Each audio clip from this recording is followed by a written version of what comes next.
Clément Rivière, vous êtes docteur en sociologie, à Sciences Po Paris en co-tutelle avec l'université de Milan Bicocca. Et vous avez consacré votre thèse à l'étude de l'encadrement parental des pratiques urbaines des enfants à Paris et à Milan, justement, sur ces deux terrains d'études.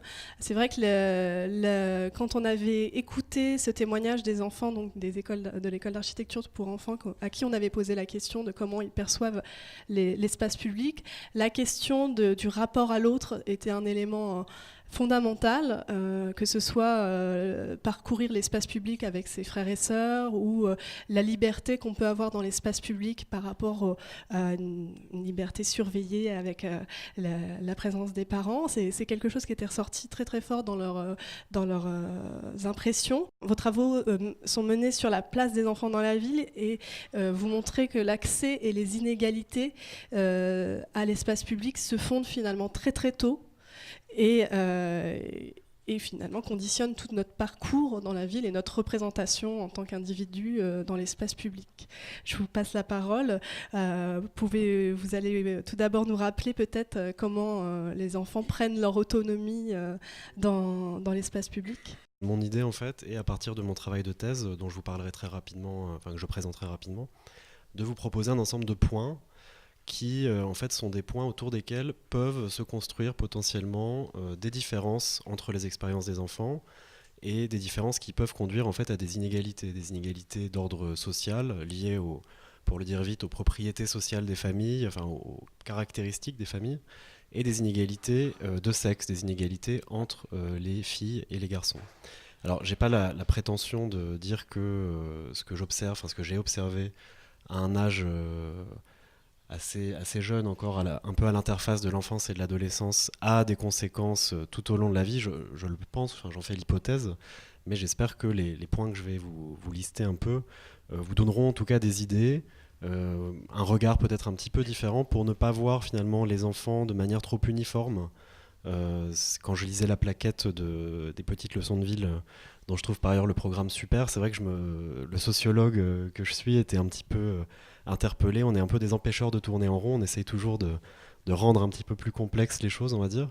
Et j'avais envie donc d'insister sur cette question des inégalités, qui me paraît importante, qui n'apportera pas en soi de réponse du point de vue de la conception des espaces publics, du point de vue de l'aménagement, mais peut-être pourra attirer votre attention sur des choses qui, je pense, sont importantes. Très rapidement, parce que c'est pas forcément très intéressant de développer beaucoup ce soir, mais tout ce que je vais vous dire en fait s'appuie donc sur une enquête que j'ai réalisée dans le cadre de ma thèse de sociologie, qui était effectivement une thèse que j'ai réalisée entre Paris et Milan, et qui s'intéressait en fait pas directement aux enfants mais aux parents. C'est une thèse, en fait, je m'en suis rendu compte très tard, sur la parentalité urbaine, sur l'expérience d'être parent en ville, mais à partir d'une facette particulière de cette expérience qui est celle de l'accompagnement des enfants dans la découverte de la ville, dans on va dire tout ce qui relève de la surveillance, du contrôle, de la transmission, de l'accompagnement, de la sensibilisation autour des déplacements et du jeu dans les espaces publics en ville.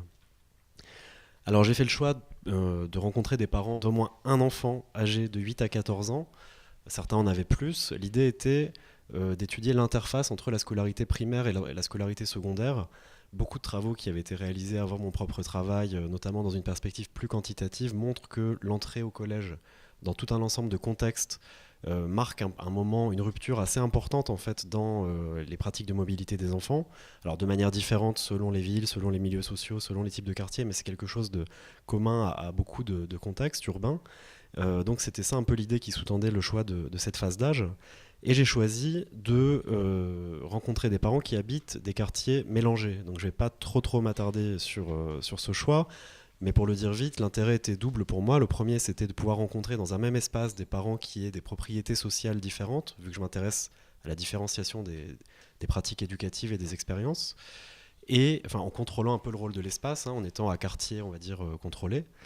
Et aussi parce que c'est des espaces intéressants dans le sens où les familles sont confrontées, ou en tout cas cohabitent avec des parents, des enfants, des modes, des manières d'élever les enfants qui sont différents, parfois dans un périmètre restreint. En fait, c'est des espaces publics, on va dire, qui s'approchent le plus de la définition théorique des espaces publics, qui sont caractérisés par leur accessibilité, leur diversité. C'est vraiment des espaces dans lesquels on va trouver des gens très différents. Vous voyez le terrain d'enquête que j'avais choisi à Paris qui correspond pas tout à fait à un quartier. Je l'ai appelé quadrilatère Villette-Belleville. C'est pas forcément très, on va dire très glamour comme nom, très. Enfin, j'ai pas trouvé mieux quoi. Donc si vous avez une idée, je suis preneur. Mais en gros, ça correspond à toute la partie du 19e arrondissement qui se trouve du côté sud du bassin de la Villette. Donc c'est sur les anciennes communes de la Villette et de Belleville, en tout cas une partie de ces anciennes communes. C'est un terrain qui est intéressant parce que à la fois il est caractérisé par un taux important de logement social et par un processus de changement urbain. Donc on ne va pas entrer dans le débat sur la gentrification, mais en tout cas sur l'embourgeoisement du nord-est de Paris et de tout un ensemble de quartiers anciennement plus populaires. Et en plus, c'est un espace intéressant parce qu'il y a des espaces publics. Voilà, je pense que vous connaissez tous le parc des Buttes-Chaumont ou le bassin de la Villette. C'est des espaces qui sont très investis, qui sont très fréquentés. Moi, ça m'intéressait de travailler sur ce quartier-là. Et je ne vais pas m'attarder sur ça non plus, mais à Milan, j'ai travaillé sur un quartier assez similaire par tout un ensemble d'aspects, du point de vue de leur histoire, du point de vue de leur hétérogénéité sociale, du point de vue du fait qu'on trouve des personnes originaires de tout un ensemble de pays. Bon, même si l'Italie et la France sont un peu différentes de ce point de vue-là, parce que l'immigration est plus récente en Italie, c'est des quartiers qui sont semblables de par l'hétérogénéité de leur population. Alors, je vais surtout vous parler de Paris ce soir, mais sur ces deux terrains, j'ai rencontré à peu près 80 familles, j'ai réalisé 78 entretiens avec 88 parents. C'était plus souvent des mères que des pères. En fait, c'est plus difficile de rencontrer les pères sur les questions éducatives. La proportion, ça doit être à peu près 70%, 30%. Dans le cas de certains entretiens, les enfants étaient là, parfois venaient, repartaient, mais la plupart du temps, les entretiens se déroulaient avec les parents. Donc, c'est un travail vraiment sur les parents, sur leur expérience et sur leur pratique, mais qui nous dit des choses des expériences des enfants. Ma présentation va s'articuler autour de deux points principaux. Le premier, c'est en fait essayer de vous donner des pistes sur la question de la différenciation sociale des expériences enfantines dans la ville. Et dans un second temps, je parlerai peut-être même un peu plus longtemps d'ailleurs de la différenciation sexuée des expériences enfantines dans la ville et de la façon dont les parents en fait participent à produire cette différenciation des expériences avec, en dernière analyse de mon point de vue, des inégalités assez importantes entre enfants. Le premier point que je voudrais aborder, c'est donc la question de la différenciation sociale. Alors, c'est un petit peu trivial de faire ce constat, mais c'est important, je pense, dire que les mobilités des enfants, en fait, pour le dire comme beaucoup de sociologues le disent, s'encastrent, se trouvent en fait prises dans des conditions matérielles différentes selon les familles et dans des logiques éducatives qui sont différentes selon les familles en lien avec leur profil. Alors, je vais commencer par les conditions matérielles. C'est un peu trivial là aussi, mais je pense que c'est très important d'avoir ça en tête. Il y a deux dimensions que j'aimerais souligner. La première, c'est la question en fait, des ressources économiques qui peuvent permettre aux familles les plus aisées d'avoir recours à ce que j'ai appelé dans ma thèse des formes de chaperonnage, des formes de surveillance en fait, payantes, tout simplement par le recours à des babysitters, qu'évidemment des familles qui ont moins de moyens ne peuvent pas mettre en œuvre, et vont plutôt en fait, faire appel aux frères et sœurs de l'enfant. C'est quelque chose d'assez intéressant, mais et d'assez évident, d'ailleurs d'assez intuitif, je pense, pour nous tous dans cette salle, mais les familles, les fratries, en fait, servent souvent d'appui pour les parents, d'autant plus dans le cas des familles monoparentales, d'appui dans la découverte de la ville, dans les usages des espaces publics du quartier.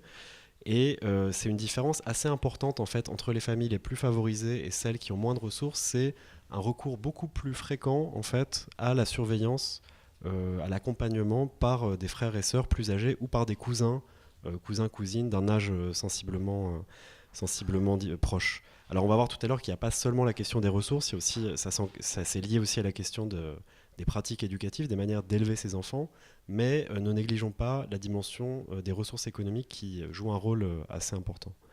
Plus important que ça du point de vue des conditions matérielles, et c'est sans doute le point sur lequel je voudrais le plus insister dans cette première partie, c'est le lien qui est aussi assez trivial quand on y pense, hein, entre le logement, les conditions de logement et la présence des enfants dans les espaces publics, en particulier dans les espaces publics proches du logement. Il va sans dire que quand on a un logement petit et qu'on est nombreux dedans, on a plus de raisons en fait si ce n'est de pousser, en tout cas d'accepter le fait que ces enfants traînent, pour reprendre un mot un peu stigmatisant, des familles qui vont avoir tendance à montrer du doigt celles qui le font, traînent dans le quartier, en tout cas passent du temps à jouer, à utiliser les espaces proches du domicile. Comme le disait tout à l'heure Christophe Najowski, c'est des pratiques qui étaient beaucoup plus fréquentes en fait il y a quelques décennies et qui dans la plupart des villes occidentales en fait se sont contractées, sont moins nombreuses pour tout un ensemble de facteurs dont la présence de l'automobile, mais pas seulement. Il y a aussi une dimension morale en fait, un jugement moral assez fort qui s'exerce sur les familles qui laissent leurs enfants jouer dans la rue. Et je voudrais attirer l'attention sur le fait que ces pratiques sont très liées en fait à la taille du logement, aux conditions de logement, à la capacité qu'on a à la fois à avoir ses enfants chez soi pour qu'ils y jouent dans des conditions agréables et sans déranger les autres, et aussi à pouvoir inviter les enfants des autres chez soi. C'est-à-dire que quand on a un petit logement ou quand on est nombreux dans un logement, c'est un peu plus difficile, en tout cas du point de vue des parents que j'ai rencontrés, c'est plus difficile d'inviter d'autres enfants chez soi que quand on a un 120 mètres carrés pour 3 personnes, quoi. Enfin, je caricature un peu, mais c'est un point, je pense, très important. Et voilà, je le répète une dernière fois, mais penser les espaces publics et la différenciation des usages des espaces publics sans penser la question du logement et la différenciation des conditions de logement, je pense que c'est un peu une impasse en fait. C'est vraiment un point, c'est deux choses qui sont très liées. D'ailleurs, la plupart des travaux en fait d'historiens sur les usages de la rue à Paris au XVIIe, XVIIIe siècle en fait insistent beaucoup sur ça. Les gens sont plus dans la rue aussi parce qu'ils ont des conditions de logement beaucoup moins bonnes, à la fois du point de vue de l'hygiène, de la salubrité, de la place, de ce qu'on peut faire chez soi. Et en fait, on réalise beaucoup plus d'activités dans la rue quand on a un petit logement ou un logement pas très agréable, on va dire, à vivre. Le deuxième point sur lequel j'aimerais attirer votre attention, je ne vais pas m'attarder trop longtemps, hein, mais c'est la question de l'emploi du temps, de la maîtrise des fréquentations. Là, on est un peu plus en fait dans le domaine de la en tant que sociologue, hein, mais on est plus dans le domaine de la sociologie de l'éducation, des pratiques éducatives en fait que des études urbaines à proprement parler. Mais la façon dont les familles conçoivent et mettent en œuvre l'éducation de leurs enfants a un effet important sur leur présence dans les espaces publics, en lien en fait avec la façon dont les parents vont gérer le temps, notamment enfin le temps extrascolaire, les activités en fait auxquelles les enfants vont s'adonner en dehors de l'école, et le contrôle des fréquentations des enfants. Et donc c'est un peu lié à ce que je vous disais tout à l'heure sur le logement, mais pour le dire de manière un peu schématique, mais je pense assez proche de la réalité, les familles plus favorisées vont davantage inviter les enfants des autres chez soi, ou alors leurs enfants vont plutôt aller chez les autres enfants et avoir des activités assez encadrées dans tout un ensemble de domaines, donc activités culturelles, activités sportives, etc. Alors que les familles moins favorisées, même si, et là je ne le dis pas parce qu'il y a un élu de Paris qui est là, hein, mais je pense qu'à Paris il y a quand même une offre, on va dire, de centres d'animation, etc., qui permet quand même de gommer un peu les inégalités sociales, même si on pourrait sans doute imaginer encore mieux, hein, mais c'est pas l'abandon total de la part des institutions. Je pense qu'à Paris, ce serait un mensonge de dire ça. Mais c'est vrai que le temps extrascolaire des enfants des familles moins dotées, notamment en ressources économiques, et avec un niveau d'éducation plus bas, c'est un temps qui est moins contrôlé, c'est un temps qui est moins... Et alors, je voudrais pas avoir l'air de... C'est pas du tout un jugement que je voudrais effectuer là, hein, mais si on compare en fait les emplois du temps des enfants, il y a un contrôle du temps, un contrôle des fréquentations, un encadrement des activités moindre, et ça a des répercussions sur la présence en fait dans les espaces, d'abord les plus proches du domicile quand les enfants sont plus petits, et puis après de plus en plus loin dans le quartier à mesure qu'on avance dans le temps. Voilà, alors là où je voulais en venir, c'est que finalement, pour les enfants des familles les plus favorisés, avec les parents avec les niveaux d'éducation les plus élevés, qui ont des niveaux de revenus importants, finalement, leur rapport aux espaces publics est un rapport assez instrumental. Alors ça change sans doute après à l'adolescence, peut-être qu'ils passent plus de temps dans les espaces communs. Moi, mon hypothèse, c'est que dans des quartiers comme celui-ci, ça sera peut-être plutôt en dehors de l'arrondissement que dans l'arrondissement, mais bon, ça, il faudrait le vérifier. Mais en tout cas, pour la phase d'âge que j'ai étudiée,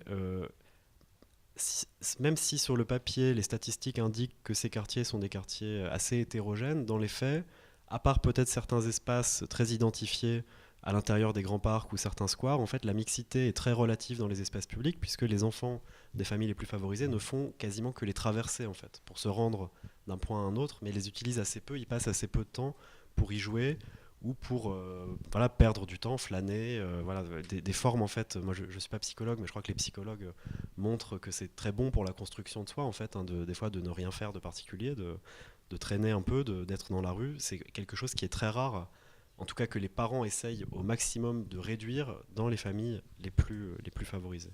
Un point sur lequel je voudrais aussi insister, qui me paraît important, qui est un peu lié aux différentes choses que je viens de vous dire, c'est que dans un quartier comme, enfin dans un espace tel que celui que j'ai étudié à Paris, l'école en tant qu'institution qui structure la vie des enfants joue un rôle assez important en lien en fait avec les choix scolaires que font les familles. Je pense que la plupart d'entre vous ont conscience de la compétition qui existe sur le marché scolaire à Paris, le désir de tout un ensemble de parents d'accéder à des ressources éducatives de qualité, de fuir certains établissements dont ils jugent, à tort ou à raison, que ce seraient des établissements mauvais pour leur enfant pour différentes raisons. C'est vrai dans d'autres villes, mais c'est particulièrement vrai en Île-de-France et à Paris. La compétition pour les ressources, l'accès aux ressources scolaires, la tension assez forte dans l'expérience des parents qui est liée à la réussite scolaire des enfants, en tout cas à leur bien-être à l'école, pour les parents qui ne sont pas forcément tous dans une logique d'excellence, fait qu'un certain nombre d'enfants ne restent pas à l'école dans leur quartier, en tout cas ne suivent pas toute leur scolarité dans l'établissement le plus proche de chez eux. Et on va dire, ce phénomène est très différencié socialement. Je vous apprends rien, hein, vous le savez déjà, je pense, mais ça a un effet assez important sur l'expérience urbaine des enfants, pour deux raisons principales. La première raison, c'est que en lien avec cette scolarité qui s'effectue pour partie en dehors du quartier de résidence, donc des fois très tôt, dans certains cas dès l'école primaire, parfois un peu plus tard. Il y a tout un ensemble de typologies qui existent en sociologie de l'éducation, en sociologie urbaine, enfin, sur les choix scolaires. Il y a des gens qui essayent de retarder le plus possible le départ du quartier, mais tout un ensemble de familles en fait quittent leur quartier de résidence dans ce type de contexte un peu mélangé, et c'est plutôt des familles caractérisées par des ressources culturelles et économiques assez importantes, même si c'est pas seulement vrai pour ces familles-là. Il y a aussi des familles modestes qui font ce type de choix. Mais quoi qu'il en soit, les enfants en fait qui ne vont pas à l'école dans leur quartier ont un rapport à la ville et au quartier différent. Donc pour deux raisons. La première raison, c'est qu'ils se construisent en fait des réseaux d'amitié, des réseaux de sociabilité qui sont en partie délocalisés. Donc par exemple, un enfant qui habite à Belleville et qui va aller au collège dans le 4e ou dans le 1er arrondissement va se faire des amis qui peuvent habiter assez loin de chez lui dans Paris. Et ça va avoir tout un ensemble de conséquences sur les anniversaires où il est invité, les goûters, des activités diverses et variées. Et s'il veut se rendre chez un ami, il va devoir quitter en fait son quartier. Il va passer moins de temps dans son quartier que s'il était scolarisé dans l'établissement proche de son domicile. Et une deuxième dimension qui est importante et qui est liée à ce que je viens de dire, c'est la question de donc pour le dire comme des sociologues, la socialisation ou on va dire l'apprentissage de la prise des transports en commun se fait plus tôt, ou en tout cas de manière plus intensive, pour les enfants qui vont à l'école en dehors de leur quartier, parce qu'assez vite, surtout au collège, où c'est souvent assez loin de la maison, en fait, ils vont prendre le bus, prendre le métro, des fois avec des changements, pour se rendre à leur établissement scolaire. Et ça a un effet en fait sur leur découverte de l'espace urbain. Je ne vais pas trop développer, je pense que vous voyez à peu près à quoi ça, enfin les enjeux qu'il peut y avoir derrière, mais je pense que c'est un point important à avoir en tête. Mobilité des enfants et différenciation des mobilités des enfants, avoir en tête l'école et les hiérarchies assez fortes en fait de ce qu'on appelle en sociologie le marché scolaire, les hiérarchies de prestige, les inégalités scolaires qui ont un effet sur la découverte de la ville, les usages de la ville, les pratiques de la ville qu'ont les enfants et les adolescents, avec des répercussions en plus sur la construction de leur réseau d'amitié. Voilà, c'est un point assez important pour moi. Il y a un passage qui est important à faire, je pense, entre la question de la différenciation, je vous ai parlé de différenciation des expériences, et la question des inégalités. C'est une chose de constater que les expériences des gens sont différentes. En soi, d'un point de vue républicain, on pourrait se dire que les gens peuvent avoir des vies différentes, ça ne pose pas de problème. Par contre, ce qui peut plus interpeller d'un point de vue politique, d'un point de vue de justice sociale, c'est de se dire que ces différences peuvent avoir des conséquences en termes d'inégalité, en termes d'un accès différencié à la ville en lien avec les profils des familles, d'un accès différencié à la ville en lien avec les parcours scolaires, d'un accès différencié à la ville en lien avec les conditions de logement, enfin un peu tout ce que je viens de vous dire. Et j'aimerais juste terminer sur ça. Vous allez voir qu'il y a un lien avec la partie qui suit sur la différenciation genrée.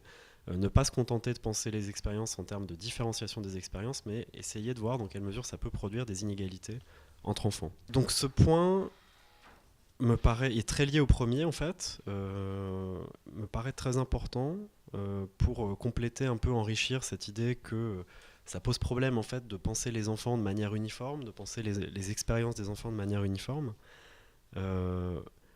J'aimerais en fait prendre quelques minutes pour donner des éléments qui montrent comment la façon dont les parents accompagnent la découverte de la ville des garçons et des filles n'est pas la même à différents niveaux. Donc pour commencer en fait, je voudrais assez rapidement montrer comment le regard que les parents portent sur leurs enfants, le regard genré que les parents portent sur les enfants, évolue au cours de la phase d'âge qui m'intéresse, donc 8 ans, 14 ans, avec une forme d'inversion en fait de la marge d'autonomie dont disposent les enfants en lien avec le regard que les parents portent sur eux. Je m'explique un peu plus clairement. Au cours des premières années de la phase d'âge que j'étudie, les parents que j'ai rencontrés ont tendance à considérer leur fille comme étant plus mature, c'est plus mûr, en fait c'est quelque chose qui revient très souvent dans les entretiens, en fait plus capable de faire attention à leur environnement, plus capable, plus prudente. Il y a tout un ensemble d'oppositions que j'ai noté ici. Voilà, les filles sont attentives à leur environnement alors que les garçons sont distraits. Les garçons sont tête en l'air alors que les filles ont les pieds sur terre. Elles sont rationnelles et concrètes alors que les garçons sont dans l'abstraction. Elles sont raisonnables alors qu'ils sont imprévisibles. Et en fait, les garçons sont un peu insouciants alors que les filles sont prudentes. Et ça peut paraître, encore une fois, un peu trivial, mais c'est très important parce que les parents, au moment où leurs enfants commencent à se déplacer dans la ville sans eux, ont deux craintes principales. La première crainte, c'est un accident de la circulation. Et la seconde, c'est une mauvaise rencontre. En fait.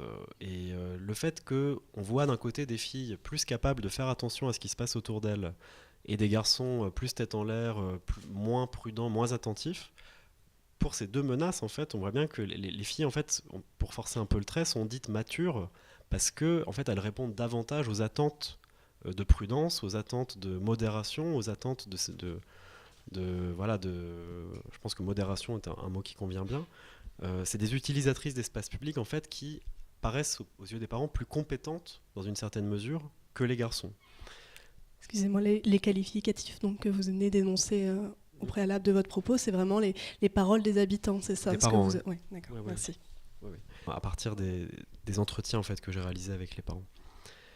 Et donc en fait, d'une certaine manière, pour le dire un peu schématiquement, avant la puberté, les filles sont considérées comme plus capables de se déplacer de manière sûre que les garçons au même âge. Et il y a une forme d'inversion au moment des transformations corporelles qui accompagnent la puberté. Enfin, c'est des choses que les travaux sur l'éducation ont montré sur plein d'autres sujets. C'est un moment en fait où les parents changent de regard sur leur fille, notamment au moment des premières règles. Et même si les filles sont toujours considérées dans la plupart des cas comme étant plus capables de se déplacer de manière sûre, tout un ensemble de préoccupations qui vont leur être spécifiques vont faire que l'autonomie qui leur est accordée va petit à petit diminuer et les pratiques mises en œuvre par les parents vont devenir plus strictes. En fait, le contrôle sur les filles va s'accentuer alors que celui qui est effectué sur les garçons va petit à petit se distendre. Alors, je parle de représentation genrée, donc là je viens de vous parler des représentations genrées de l'aptitude à la mobilité autonome, qui sont aussi en partie construites, je ne pense pas... c'est des discours dans tous les cas construits qu'il faudrait décortiquer plus finement, mais j'en ai pas le temps ici. Mais ce qui est intéressant, c'est de voir que du coup, après la puberté, tout d'un coup, alors qu'avant les enfants étaient considérés de manière un peu uniforme comme exposés au risque du pédophile, qui est un peu en arrière-plan, mais qui est prégnant chez un certain nombre de parents, mais qui ne menace pas plus les filles que les garçons. Après la puberté, on a tendance à considérer que les menaces sur les filles et sur les garçons sont différentes. Alors, la menace qui pèse sur les garçons du point de vue des parents, c'est la menace de l'affrontement en fait, physique avec d'autres garçons, peut-être un peu plus âgés, ou au collège, ou aux alentours pendant ces déplacements, quoi, dans des espaces publics. Et d'ailleurs, les statistiques tendent à montrer qu'il y a une enquête qui a été réalisée par l'APUR en 2010 qui montre que parmi les habitants de Paris âgés de 17 ans, près d'un quart des garçons avaient déjà participé à une bagarre dans un espace public contre seulement 4% des filles. Donc c'est une réalité aussi, c'est pas seulement une représentation. Mais donc sur les garçons, la menace associée aux garçons est plutôt de cet ordre-là, alors que la menace un peu sous-jacente, on va dire, dans les craintes qui accompagnent l'encadrement parental au moment, un peu, dans la deuxième partie de la phase d'âge que j'étudie, sont plutôt liées à la crainte de l'agression sexuelle. Ça c'est un peu la limite ultime, on va dire, mais de tout un ensemble de petites interactions qui sont considérées comme désagréables, de désagréables, on va dire, à inquiétantes, voire à carrément néfastes pour l'enfant.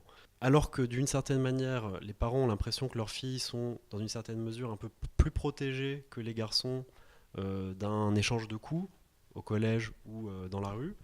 Il y a par contre petit à petit, et ça c'est quelque chose qu'on retrouve très large, qui est on va dire un résultat très consolidé de toute la recherche urbaine dans tout un ensemble de pays sur l'expérience des femmes adultes, en fait cette crainte de l'agression sexuelle qui est en fait dont on sait très bien qu'elle est peu probable, mais qui a tout un ensemble de conséquences sur les usages quotidiens de la ville, les précautions qu'on va prendre, la façon dont on va s'habiller, la façon dont on va se comporter dans les lieux publics. Et en fait, j'aimerais prendre, je ne sais pas depuis combien de temps je parle, mais juste quelques minutes pour vous parler de ça, en fait, de la façon dont les parents vont mettre en œuvre des précautions spécifiques, enseigner en fait un rapport à la ville spécifique aux filles en lien avec la perception de cette menace.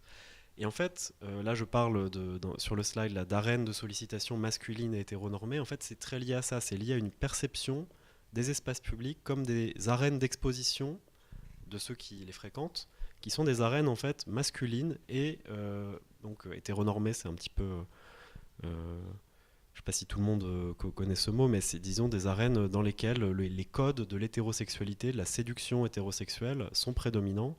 Ce qui, du coup, constitue une menace pour des jeunes filles qui ne sont pas conscientes en fait de ce qui peut potentiellement leur arriver, du plus anodin au plus inquiétant du point de vue des parents. Voilà, donc le plus anodin, c'est des personnes qui vont faire un compliment, qui vont demander le numéro de téléphone, c'est des personnes qui vont faire une partie du trajet avec l'enfant, des fois qui vont parfois... des remarques évaluatives, ce qu'une sociologue américaine appelle les commentaires de rue, les remarques de rue, tout un ensemble de choses qui sont en fait assez caractéristiques de l'expérience féminine des espaces publics urbains dans les villes contemporaines. Et je pense que ce qui est intéressant, ce que j'ai envie de vous dire ce soir en tant que sociologue sur la question des mobilités des enfants en ville, c'est qu'en fait les parents, et ça c'est très transversal aux milieux sociaux, même si ça peut se décliner de façon un petit peu différente, essayent de prévenir d'une certaine manière, de sensibiliser leurs filles au fait que leur expérience de la ville va elle va être en partie caractérisée par ces sollicitations, en fait, ces entrées en contact imprévues, indésirées, plus ou moins désagréables. Je disais que c'est transversal à toutes les familles. Dans certains cas, c'est très naturalisé, c'est-à-dire que ça n'est pas questionné, c'est normal, ça se passe comme ça, c'est un peu la condition, on va dire, de la femme en ville. On ne se pose même pas la question. Dans d'autres cas, les parents déplorent en fait cet état de fait, aimeraient que ça change, mais se disent qu'ils ont le devoir un peu quand même de prévenir leur fille de ce qui peut leur arriver. L'enjeu étant en fait pour les parents de, dans ma thèse je dis, tracer la limite de l'acceptable, c'est-à-dire sensibiliser à la question et dire à l'enfant qu'il y a des choses qu'on peut tolérer, mais il y a des choses qu'on ne peut pas tolérer et essayer d'insister sur ça.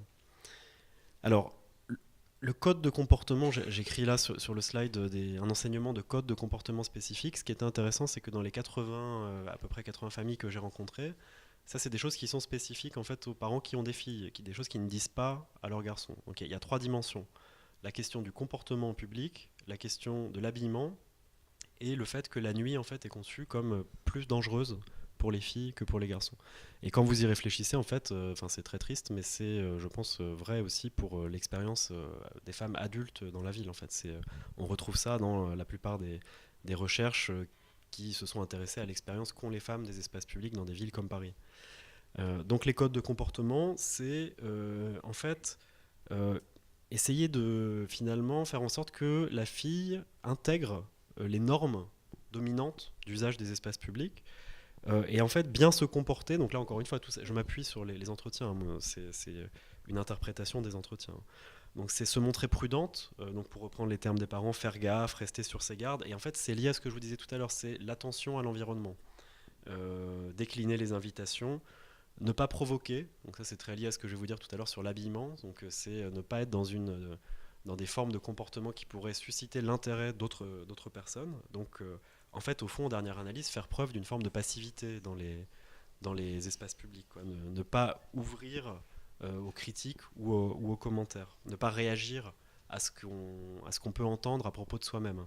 Donc, dans une certaine mesure, faire preuve de passivité, d'impassibilité, et c'est lié, ces codes de comportement sont liés en fait à la question de l'habillement, qui est beaucoup plus contrôlée pour les filles que pour les garçons.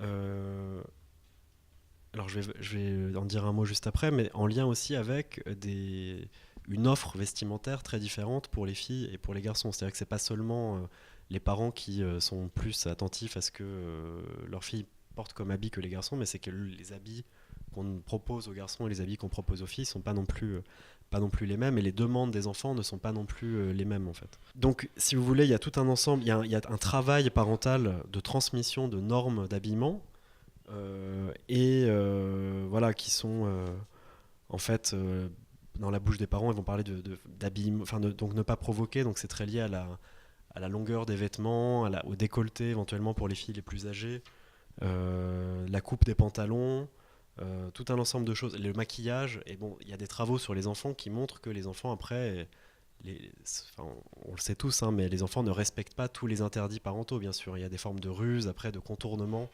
des normes qui sont édictées par les parents. Mais je pense que c'est intéressant de voir cette préoccupation spécifique aux filles. Les filles sont un peu prises au piège entre les normes de présentation de soi, les normes d'habillement qui sont dominantes au sein de leur groupe d'amis, et ce que leurs parents leur laissent, acceptent en fait qu'elles mettent pour se déplacer seules dans la ville. Donc on retrouve un petit peu, donc c'est une forme d'injonction contradictoire en fait pour les filles, et on retrouve un petit peu une tension qui est au cœur de tous les travaux sur, un peu féministes on va dire, qui montrent les inégalités entre les hommes et les femmes, mais ce qu'on appelle en anglais le double bind, la double contrainte, c'est que pour être une femme populaire parmi ses amis, plaire aux garçons, être une fille populaire au sein de son groupe de copines, il faut porter un certain type d'habits qui en fait ne permettent pas, en tout cas ne sont pas considérés comme les parents comme étant appropriés pour un usage autonome de la ville, en particulier le soir. Pour le dire dans d'autres mots, en fait, adopter des attitudes féminines, adopter une présentation de soi féminine, condamne un peu à être, en tout cas, n'est pas favorable à une autonomie accordée par les parents. Alors le dernier point, qui encore une fois est lié à tout ce que je viens de dire, hein, tout ça c'est un petit peu impressionniste, mais tout est relié, c'est la question de l'obscurité, la question de la nuit. Donc encore une fois, c'est quelque chose qu'on vérifie pour les habitants adultes des villes, hein, c'est pas seulement les enfants, mais dans les entretiens que j'ai réalisés avec les parents que j'ai rencontrés, la nuit, donc de manière générale, n'est pas considérée comme un moment propice à la mobilité autonome des enfants, mais encore moins pour les filles, surtout donc les plus âgées, comme je vous le disais à l'instant, que pour les garçons. Et donc j'ai pu observer 3 types de mesures qui en fait érigent un peu la nuit comme un moment où les filles ont un accès moindre à l'espace public que les garçons. D'abord des pratiques d'évitement, c'est-à-dire en fait des interdictions tout simplement, de sortir, ou en tout cas des horaires de retour plus stricts pour les filles que pour les garçons. Ensuite, un contrôle encore renforcé de l'habillement, ce qui pose encore plus problème aux filles, parce que pour sortir le soir, c'est justement le moment où on va le plus attendre d'elles de respecter les codes de la féminité, donc une tension assez forte. Ou l'escorte, ça c'est un peu la troisième option, mais alors l'escorte, ça peut être coûteux, enfin les parents ça peut les embêter parce que ça leur prend du temps, ça les dérange, etc. Les enfants n'ont pas forcément envie d'être escortés, quoi. Donc c'est un peu un problème. Disons qu'évidemment, ce que je dis est valable aussi pour les garçons, dans le sens où ils ne sont pas laissés totalement libres de faire tout ce qu'ils veulent, mais c'est plus strict pour les filles au même âge, la nuit. Voilà, donc peut-être, et je m'approche de la conclusion, mais ce que j'aimerais un peu, ce sur quoi j'aimerais un petit peu insister ce soir, c'est qu'en fait, on voit déjà dès l'enfance, au sein de la famille, en tout cas du point de vue de ce que les parents disent à leurs enfants de la ville et du point de vue de ce qu'ils les laissent faire dans la ville, on voit déjà en fait apparaître d'une part une exigence de discrétion des femmes, enfin des jeunes filles. Elles doivent se comporter d'une manière un peu passive, un peu discrète dans les espaces publics, ne pas réagir quand elles sont un peu interpellées. Un rappel aussi assez récurrent aux filles de leur vulnérabilité, en tout cas de la spécificité de leurs conditions, par contraste avec celle des garçons. Bon, moi j'ai quand même tendance à penser que ça a un effet sur les usages adultes de la ville, quand on a appris en fait que la ville était plus menaçante pour soi parce qu'on est une jeune fille que si on était un jeune garçon. Je pense que c'est quand même quelque chose qui a des effets sur les trajectoires ultérieures. Et il suffit de prendre un métro à Paris à minuit 45, enfin le dernier métro, on voit bien qu'il y a quand même nettement plus d'hommes que de femmes. Donc il y a peut-être pas que cette variable-là, mais je pense que l'éducation qu'on reçoit joue quand même un petit peu. Et alors ce qui m'a frappé, d'autant plus que j'avais rencontré quand même une part assez importante de familles avec un niveau d'éducation important, des familles, je pense, qui déplorent un peu cette inégalité d'accès genré à la ville, c'est que dans aucune des familles que j'ai rencontrées, les parents n'essayent de mettre en œuvre ce qu'on appelle en anglais des pratiques d'empowerment, de, d'empowerment, je sais pas comment traduire ça en français, mais de renforcement, de capacitation, non, je sais pas, enfin d'essayer de faire en sorte que les filles puissent avoir des armes un peu pour finalement affronter cet espace public qui leur est un peu plus hostile. Augmentation du pouvoir Ouais, de présence, augmentation du pouvoir. Ouais. Alors, j'ai une hypothèse qui est que peut-être que si ces pratiques existent, elles sont peut-être mises en œuvre un peu plus tard, au moment de l'adolescence, parce que peut-être que les parents considèrent que les filles un peu trop jeunes, ça serait trop risqué de leur... je sais pas, j'ai pas travaillé sur la phase d'adultère, ça m'intéresserait de continuer, quoi, mais pour l'instant, je peux pas vous en dire beaucoup plus. Mais ce sur quoi j'aimerais insister pour conclure ce point, c'est que en fait les restrictions d'accès des filles aux espaces publics, c'est pas seulement dans les quartiers dont on parle le plus dans les discours politiques ou dans la presse, c'est-à-dire les quartiers populaires à la périphérie des grandes villes.